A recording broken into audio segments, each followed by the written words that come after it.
His lawyer's face went white. I mean, completely white. Like someone had drained all the blood right out of him. Bradley Whitmore, the most expensive divorce attorney in the state, the man who never loses, stood there with trembling hands flipping through documents he clearly did not expect to see. My husband Vincent sat next to him, and I watched his confident smirk melt away like ice cream on a hot sidewalk. Pure terror replaced it. The man who told me to get out of his house, the man who called our daughter disgusting names, the man who thought he was about to take everything from me. He finally understood. He had already lost. But let me tell you how I got there. Because 7 weeks ago, I was the one who thought my life was over. My name is Miranda Lowry. I'm 34 years old, and for 10 years, I believed I had a good marriage. Not perfect, but good. I was a forensic accountant before I became a mom. A really good one, actually. I found hidden money for a living. I uncovered fraud schemes that executives thought were bulletproof. But when my daughter Hazel was 2 years old and got diagnosed with a chronic respiratory condition, Vincent convinced me to stay home. She needed me, he said. He made enough money for both of us, he said. I could always go back to work later, he said. So I gave up my career to raise our child and support his dreams. Funny how that works out sometimes. That Tuesday evening started like any other. I was making dinner, Hazel was doing homework at the kitchen table, and Vincent came home early. That should have been my first warning sign. Vincent never came home early. He loosened his tie, sat down at the table across from our daughter, and calmly announced that he had filed for divorce. Just like that. Like he was telling me he picked up dry cleaning. But then he kept talking, and every word hit me like a punch to the stomach. He wanted everything. The house, the cars, the investment accounts. He had already hired Bradley Whitmore, and I should just accept that I was going to lose. Then he looked at Hazel, our 8-year-old baby girl who was sitting right there listening to every word, and he said something I will never forget. He said he didn't need me or my stinky, sick daughter. He actually called her that, stinky, sick, like she was garbage to throw away. Hazel burst into tears. I held her while my entire world collapsed around us, and Vincent just sat there looking annoyed, like our pain was an inconvenience to his schedule. The doorbell rang. Of course it did, because when your life falls apart, there's always someone waiting to make it worse. Vincent's mother, Dolores, walked in without waiting for anyone to answer. She had a key, naturally. Dolores had boundary issues the way the ocean has water issues. She swept into my kitchen like she owned the place, which I suppose she now believes she did, and immediately started measuring the windows. Actually measuring them. She had a little tape measure in her designer purse, and she was checking dimensions for new curtains while my daughter sobbed in my arms. Dolores never liked me. From the day Vincent introduced us, she made it clear I wasn't good enough for her precious boy. I came from a regular middle-class family. I went to a state college. I didn't have the right pedigree or the right connections, or apparently the right window treatments. For 10 years, she dropped little comments about my cooking, my housekeeping, my parenting, my everything. Now she was triumphant. She told Vincent she was so proud of him for finally making the right decision. She said she always knew I was just after his money. The irony of that statement would become clear later, but at the time, it just hurt. Vincent gave me 48 hours to pack my things and leave his house. His house. The house I had lived in for 8 years. The house where I raised our daughter. The house where I thought we were building a life together. 2 days to erase a decade. I didn't sleep that night. I sat in Hazel's room watching her breathe, listening to the slight wheeze that never quite goes away, and I tried to figure out how my life had fallen apart so completely. I thought about all the signs I must have missed, the late nights at the office, the business trips that seemed to happen more and more often, the way he looked at his phone and smiled at messages I never saw. I had been so focused on being a good mother that I forgot to notice I was becoming an invisible wife. The next morning, while packing boxes in my bedroom like a guest who had overstayed her welcome, I found something, a bank statement that had fallen behind Vincent's nightstand, probably months ago. I almost threw it away with the dust bunnies, but old habits die hard, and when you spend years analyzing financial documents, you can't help but look at numbers. Something was wrong. The account balance was way too small. I knew roughly what Vincent earned. I knew our monthly expenses. The math didn't work. There should have been at least 3 times this amount in savings. Where was the rest of our money? I tucked that statement into my purse. At the time, I didn't know why. Maybe instinct, maybe hope, maybe just the forensic accountant in me refusing to let a discrepancy slide. But that crumpled piece of paper would change everything. Vincent stood by the door as I loaded the last boxes into my car. Hazel was already buckled in the back seat, clutching her stuffed rabbit and looking confused about why we were leaving our home. Vincent didn't hug her goodbye. He didn't even look at her. He just checked his watch like we were making him late for something more important, probably a golf game, or his girlfriend, though I didn't know about her yet. I drove away from the house I had paid for, the life I had built, and the man I thought I knew. My daughter asked me when we were coming back home. I didn't have an answer, but I had that bank statement, and I had 10 years of professional training that Vincent had apparently forgotten about. Before we continue, if you're enjoying this story, please subscribe and tell me in the comments where you're watching from and what time is it there. I see every single comment and I appreciate each one of you so much. Your support means the world to me. Vincent wasn't satisfied with just ending our marriage. He wanted to destroy me completely. Within days, our mutual friends stopped returning my calls.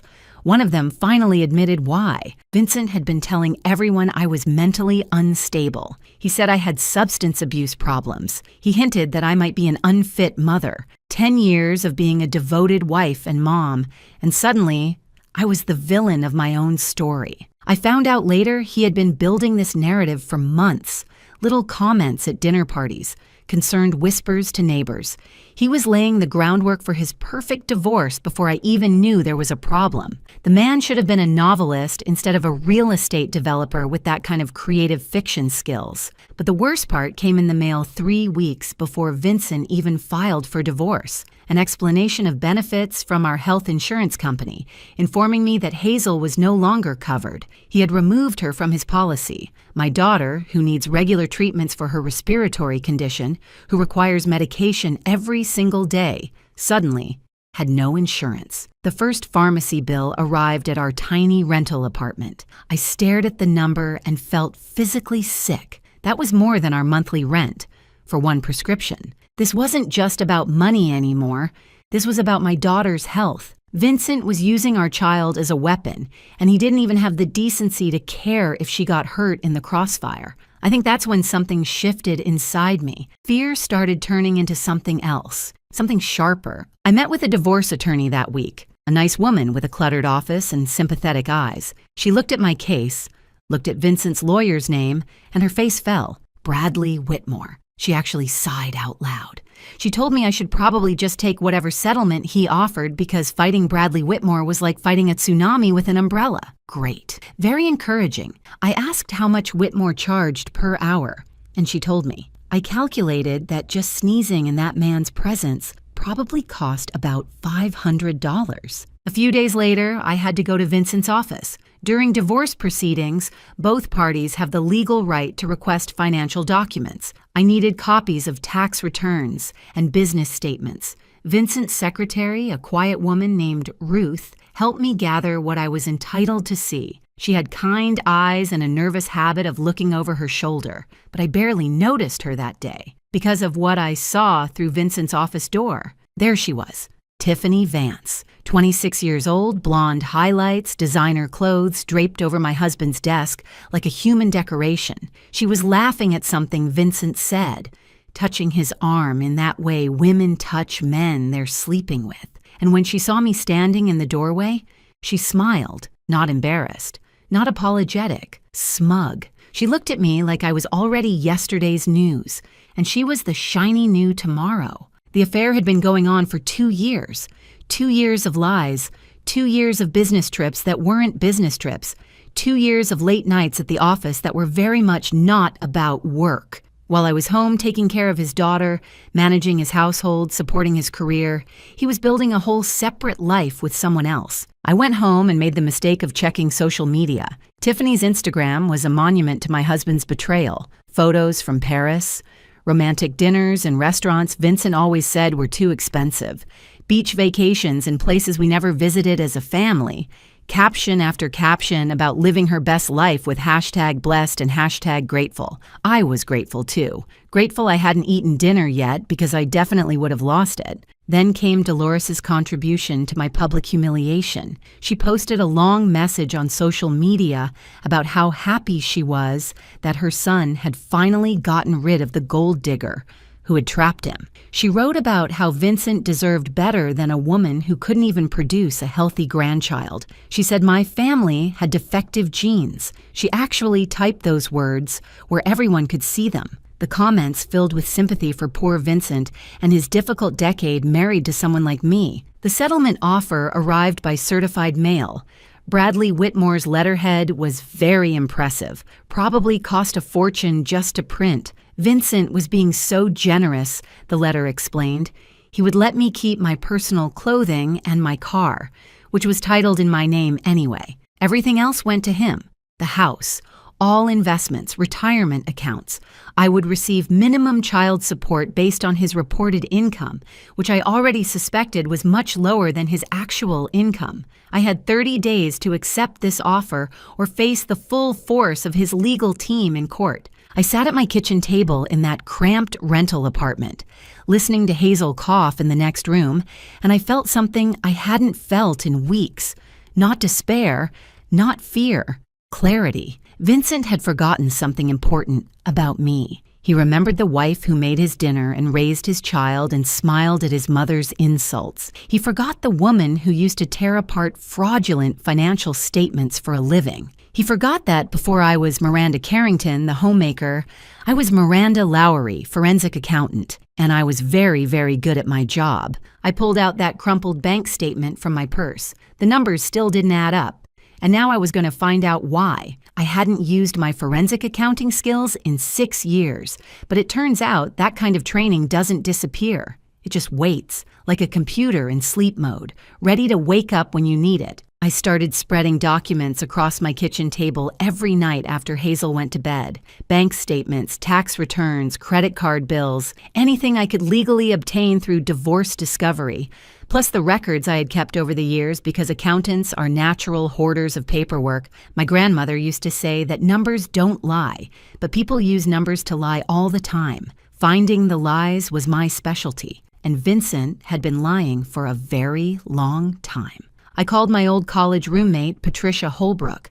Patricia and I had studied forensic accounting together, pulled all-nighters before exams together, and dreamed about catching corporate criminals together. She had stayed in the field and built a successful practice. When I explained my situation, she didn't hesitate. She said analyzing my husband's shady finances sounded like her idea of a perfect Friday night, and she was absolutely in. Patricia came over with wine, takeout Chinese food, and a legal pad. We spread everything out on my living room floor like a financial crime scene. Within 2 hours, she was pointing at numbers and making that face she used to make in college when she found something juicy. She told me my husband was either terrible at math or hiding a lot of money. I told her Vincent was actually excellent at math. She smiled and said then we were going to have some fun. Meanwhile, Vincent escalated his attacks. His lawyer filed a motion for full custody of Hazel. The reasoning made me want to scream. Vincent claimed I was financially unstable and couldn't provide proper care for a child with medical needs. The man who removed his own daughter from health insurance, who called her stinky and sick, now wanted full custody. He didn't want to be a father. He never really had been one, but he knew threatening to take my daughter would hurt me more than anything else. Hazel was a chess piece to him, a way to force me to surrender. But I wasn't surrendering. Not anymore. The first discovery came after 3 nights of digging. Hidden accounts. Vincent had opened investment accounts at a different bank than our regular one, accounts that were never disclosed on our joint financial statements. The total in those accounts was over $200,000. Money he had been siphoning from his business income for years, claiming it went to expenses and taxes. Money that should have been marital property. Money that would have paid for Hazel's medical care without me lying awake at night, wondering how I would afford her prescriptions. But the house was the real revelation. The house Vincent kept calling his house, the one he was so eager to keep in the divorce. I remember when we bought it. I was 7 months pregnant with Hazel and having complications. The doctor had put me on bed rest. Vincent said he would handle all the closing paperwork. He brought me documents to sign, and I signed them because I trusted my husband completely. What a cute, naive thing I was back then. My grandmother had passed away in our first year of marriage. She left me $200,000. It was the most money I had ever had, and I wanted to use it to build something meaningful. We put $175,000 down on our house, my money, my inheritance. I have the bank transfer records. I have the closing statement showing that amount as the down payment. But when I finally looked at the deed, really looked at it, my name wasn't there. Vincent had put only his name on the title. He had taken my grandmother's money, used it to buy a house, and then made sure I had no legal ownership of it. I called Patricia at midnight to tell her. She asked if I had proof of the payment. I told her I had bank records, the original transfer, and closing documents showing the exact amount. She said Vincent was either incredibly arrogant or incredibly stupid, possibly both, and that we were going to bury him. But we found more, so much more. A shadow company registered in Delaware, offshore accounts in places I couldn't pronounce, a pattern of transactions that looked exactly like textbook embezzlement. Vincent wasn't just hiding money from me, he was hiding money from his own business partners. He was committing fraud on a scale that went way beyond divorce court. I thought about his partners. Nice men I had met at company dinners over the years. They had families too. They trusted Vincent. He was stealing from all of us. My grandmother also taught me to always keep emergency money separate. A secret savings account that nobody knows about, she would say, because you never know when life will surprise you. I had $8,000 in an account Vincent never knew existed. It wasn't much, but it was mine, and it was about to become the foundation of my fight back. I also still had my professional certifications. I had kept them current over the years, doing occasional online courses during nap times and quiet evenings. I told myself it was just in case I ever wanted to work again. Now I realized some part of me had always known this day might come. The accountant in me had been preparing for disaster, even when the wife in me believed in forever. The evidence was growing.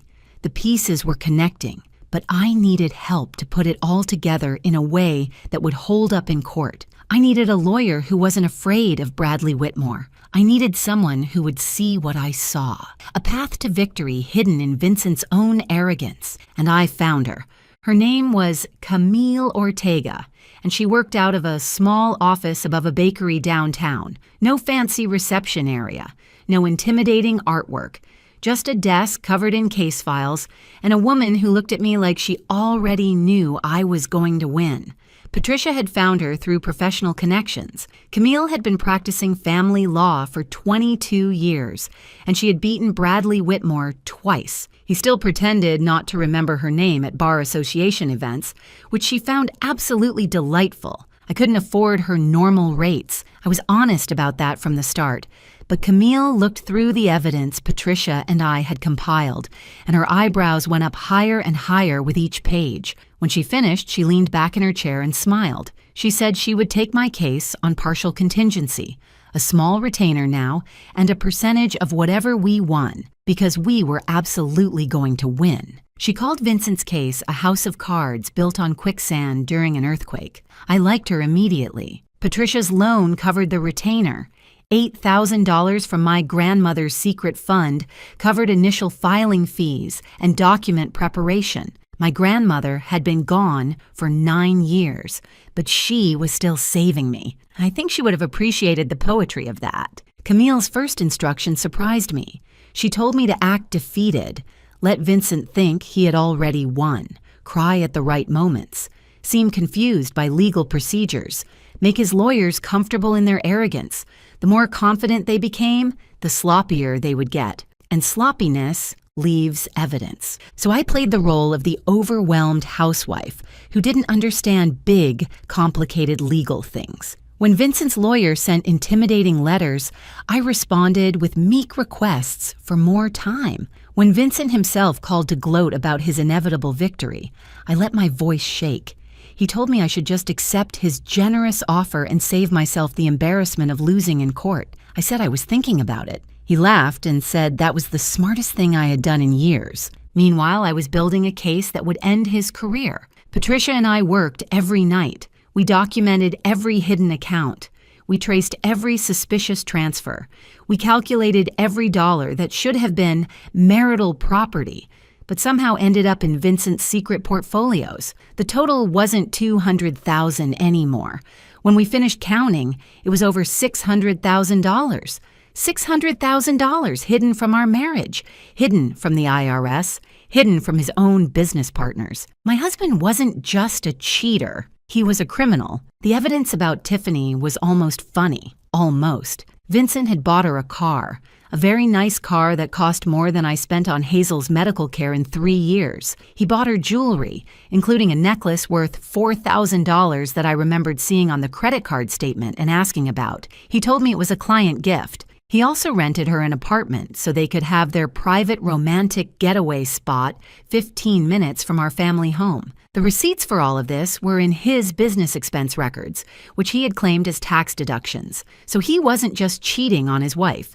He was cheating on the IRS, too. They tend to frown on that sort of thing. Then Ruth came forward. Ruth, the quiet secretary with the kind eyes who had helped me gather documents that day at Vincent's office. She called me one evening, voice barely above a whisper, and asked if we could meet somewhere private. We sat in a coffee shop across town where nobody would recognize us, and she told me everything. Ruth had worked for Vincent for 9 years, almost as long as his company had existed. She had watched him build his business, watched him charm investors, and watched him slowly transform into someone she didn't recognize. She had seen the fraudulent invoices. She had processed the suspicious wire transfers. She had filed the paperwork for the shell company in Delaware. For years, she told herself it wasn't her business. She needed the job. She was a single woman approaching retirement with no safety net. But 5 years ago, Ruth's daughter went through a divorce, a terrible one. Her daughter's husband was wealthy and connected, and he took everything. Her daughter lost her home, lost custody of her kids for 6 months, almost lost her mind. Ruth watched her own child suffer while a powerful man used the legal system as a weapon. Sound familiar? When Ruth saw Vincent filing for divorce, saw how he talked about me and Hazel, something broke inside her. Or maybe something finally healed. She had been keeping copies of documents for years, just in case, she told herself. Just in case someone ever needed them. She handed me a folder that was 3 inches thick. It was everything. Records Vincent thought had been deleted. Emails he assumed were gone forever. The complete paper trail of his fraud, organized chronologically and cross-referenced by transaction. Ruth had been a secretary for 30 years, and apparently secretaries know where all the bodies are buried. Metaphorically speaking, of course. No actual bodies in this story. I asked Ruth if she understood what would happen when this came out. She would lose her job. Vincent would probably try to sue her. Her retirement plans would be complicated at best. Ruth smiled and said she was 62 years old and she was tired of being complicit in hurting good people. Some things matter more than a pension. Besides, she added, she had already applied for a job at her cousin's accounting firm. They were expecting her to start in a couple of months. Camille nearly cried when she saw Ruth's documents. She said this was the most beautiful evidence package she had ever received. We now had enough to win the divorce case 10 times over. But more importantly, we had enough to trigger federal investigations, tax fraud, wire fraud, embezzlement from business partners. Vincent wasn't just going to lose his divorce. He was going to lose everything he had ever stolen. We prepared 3 copies of the complete evidence file, one for the court, one that would be anonymously delivered to the IRS, because I am a good citizen who believes in paying taxes, and one that would arrive at the offices of Vincent's business partners 2 days before our final hearing. They deserved to know who they were working with. The hearing was scheduled for 7 weeks after Vincent filed for divorce, expedited because of the child custody issues and Camille's emergency motion regarding fraud in Vincent's financial declarations. The judge assigned to our case was Eleanor Fitzgerald, known for having zero tolerance for lying in her courtroom. Things were coming together. Vincent called me 2 days before the hearing. He sounded relaxed, happy even. He said he was looking forward to finally putting this behind us. He mentioned that he and Tiffany were planning a trip to celebrate after his victory. The Maldives. Very romantic.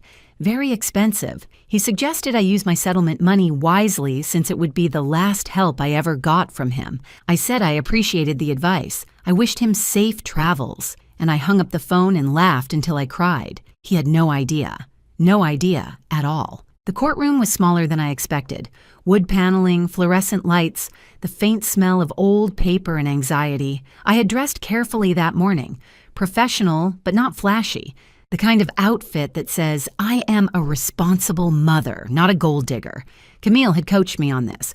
Appearances matter, especially in family court. Vincent arrived with Bradley Whitmore like they were walking into a victory party. Expensive suits, confident smiles, the easy body language of men who had never lost anything important. Whitmore carried a leather briefcase that probably cost more than my monthly rent. Vincent winked at me across the courtroom. Actually winked, like this was all a fun game he had already won.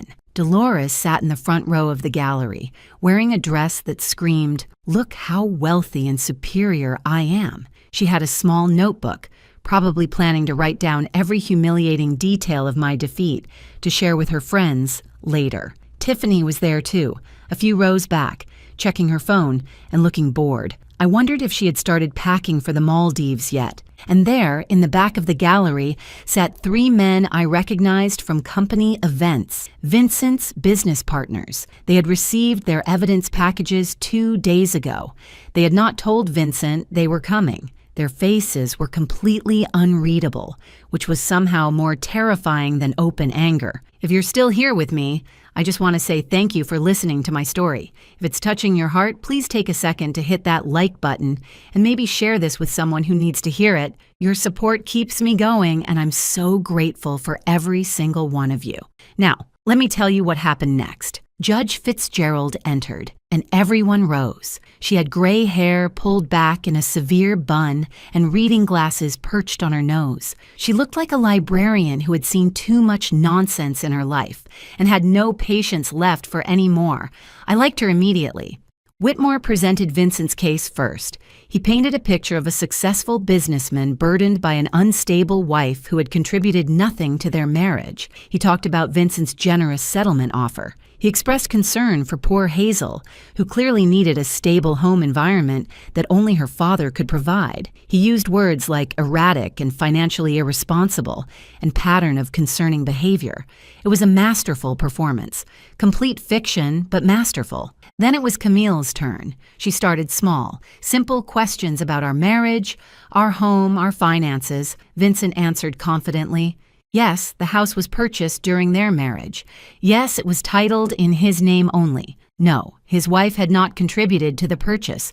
She was not employed at the time. Camille nodded thoughtfully. Then she introduced Exhibit A, the bank records showing a wire transfer of $175,000 from my personal account to the closing company 8 years ago. The amount exactly matching the down payment on the house, the date exactly matching the closing date, the memo line reading house down payment in my own handwriting. Vincent's smile flickered. Whitmore leaned over to whisper something. The judge's eyebrows rose. Camille introduced Exhibit B, documentation of my grandmother's estate, showing the inheritance I received. The source of those funds traced clearly from her accounts to mine to the house purchase, a house that Vincent claimed I had not contributed to. The judge asked Vincent directly if he had any explanation. He stammered something about joint finances and marital contributions being complicated. She did not look convinced. Then came the hidden accounts, Exhibit C through Exhibit J. Investment portfolios totaling over $600,000. Accounts opened solely in Vincent's name at banks I had never heard of. Deposits that matched exactly with discrepancies in his reported business income. Money that should have been disclosed as marital assets. Money that had been hidden from me and from this court. Whitmore's face changed. The confident lawyer mask slipped, revealing something like panic underneath. He objected repeatedly. The judge overruled him repeatedly. Vincent was no longer smiling. He was staring at the documents like they might burst into flames if he concentrated hard enough. Camille introduced the shell company records, the offshore accounts, the pattern of transactions that spelled fraud in letters a mile high. She explained calmly that these documents had also been provided to Mr. Carrington's business partners, who were present in the courtroom today. She added that the information may also be of significant interest to certain federal agencies. Vincent turned around and saw his partners for the first time. The color drained from his face. One of them, a man named Gregory, who had always been friendly to me at holiday parties, just shook his head slowly. The disappointment in his eyes was devastating. Bradley Whitmore asked for a recess. His hands were actually trembling. The legendary lawyer who never lost, who charged $500 just to think about your case, was coming apart at the seams. Judge Fitzgerald denied the recess. She wanted to see where this was going. Camille introduced the evidence of Vincent's affair, the car he bought for Tiffany, the apartment he rented for their meetings, the jewelry, including that $4,000 necklace, all claimed as business expenses, all deducted from taxes. She noted that this appeared to constitute tax fraud in addition to marital fraud. I glanced at Tiffany. She was no longer looking at her phone. She was looking at the exit. Survival instinct finally kicking in, I suppose. She slipped out of the courtroom quietly, probably realizing that the Maldives trip was not going to happen and that being associated with Vincent Carrington was about to become very uncomfortable. Dolores sat frozen in her seat, mouth hanging open slightly. The notebook lay forgotten in her lap. This was not the story she had planned to tell her friends. Vincent tried to speak. He said this was all lies, all fabrications, that I had somehow manufactured evidence to destroy him. Judge Fitzgerald cut him off. She had seen a lot of cases in her career, she said. People lied to her all the time. But the audacity of lying this extensively, this brazenly, while committing fraud against a spouse, business partners, and the federal government simultaneously was genuinely impressive. And not in a good way. She looked at Vincent the way you look at something unpleasant stuck to your shoe.